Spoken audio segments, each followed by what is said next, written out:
In a house, a blonde-haired girl plays in a ball pit. Where are you hiding?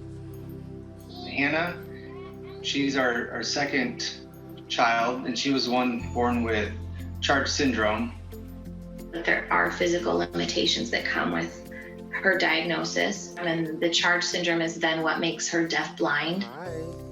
A title appears against a shimmering white background, Living Deafblind in Iowa. Hannah sits with her mother and father. Hi, my name's Samantha Teed, and I'm here with my husband, Ricky Teed.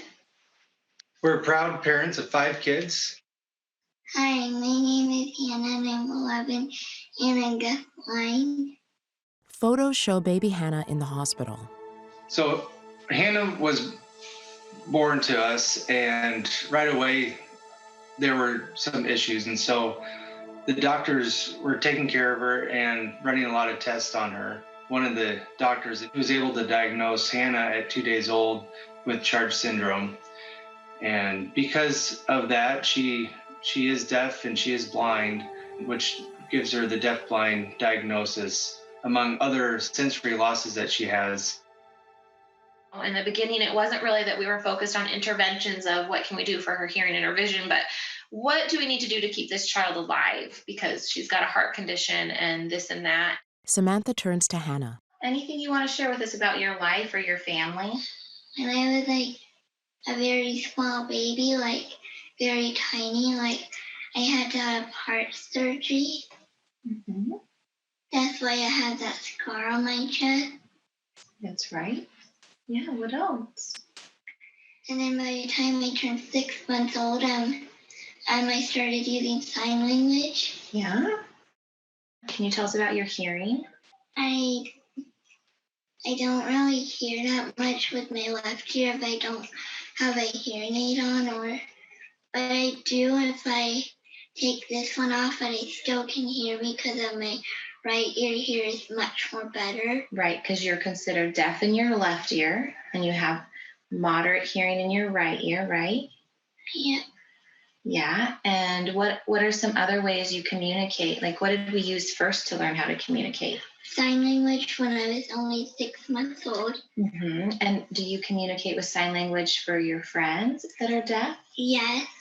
And how about when you're learning at school? Do you use sign language? I use my voice for people who don't know sign language. And so you can do both. You speak and you sign. Do you prefer to speak or sign when you are talking to others? I prefer to speak. To use your voice? Yeah. Hannah rides an adaptive bicycle. For your vision, do things need to be far away or close? Close. Why? Because I can't see far away. Okay. And how close do you need like a book when you read? Hannah holds her hand in front of her face. Yeah, that's close. About 4 inches. Mm-hmm. And what type of equipment do you use to help you see better when you need to? I use a globe. So what does your globe do? It makes things bigger. Mm-hmm. Like a magnifier, huh? Mm-hmm. And then what does your Mac Connect do? What do you use that for at school? It blows things up. It blows things up? Yeah. You can zoom in and you can make things bigger? Yeah. Mm-hmm. It's kind of like your eyes in a classroom, huh? Yeah. Yeah.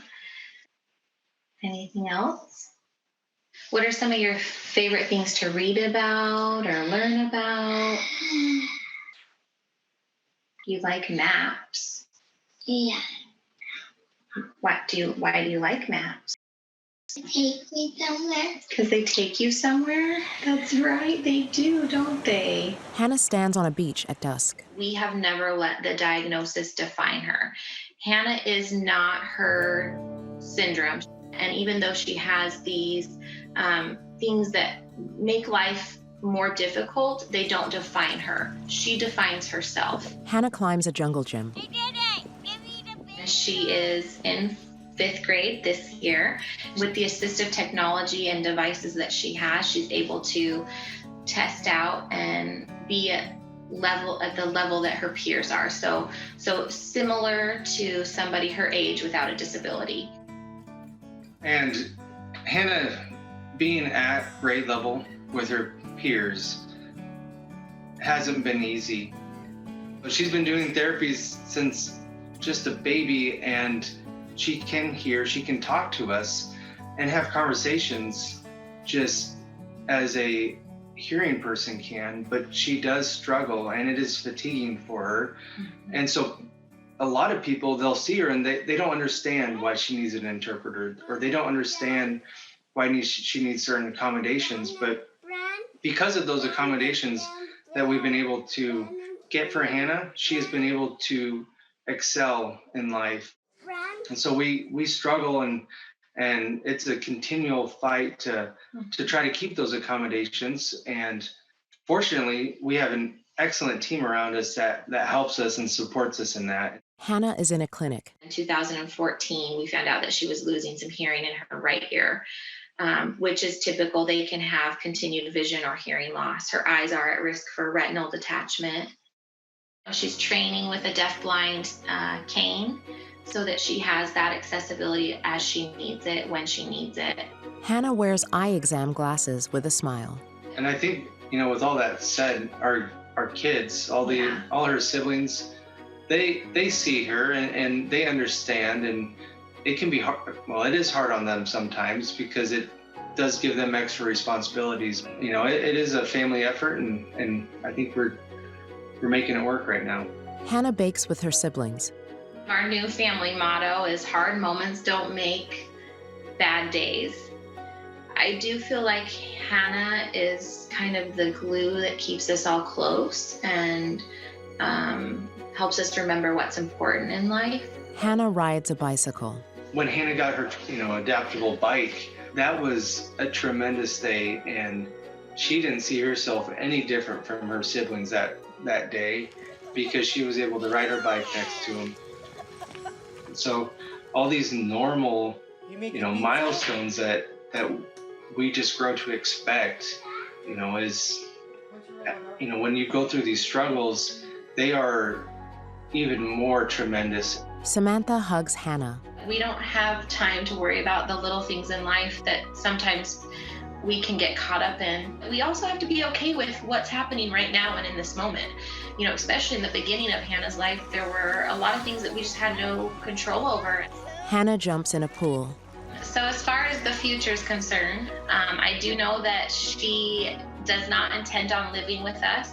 She's made that very clear. We can come and visit her. She, at this point in her life, is fully intending to have a family and wants nothing more than to be a mother. And I hope that that will be true for Hannah. She's doing very well. She seems to be able to make choices for herself and move forward, and she's starting to cook. She's starting to take lots of responsibilities. So we have a very hopeful, outlook for her future and what that will be. And we're okay with whatever it may be. A photo shows Hannah eating a chocolate ice cream cone. A title appears against a shimmering white background, Living DeafBlind in Iowa.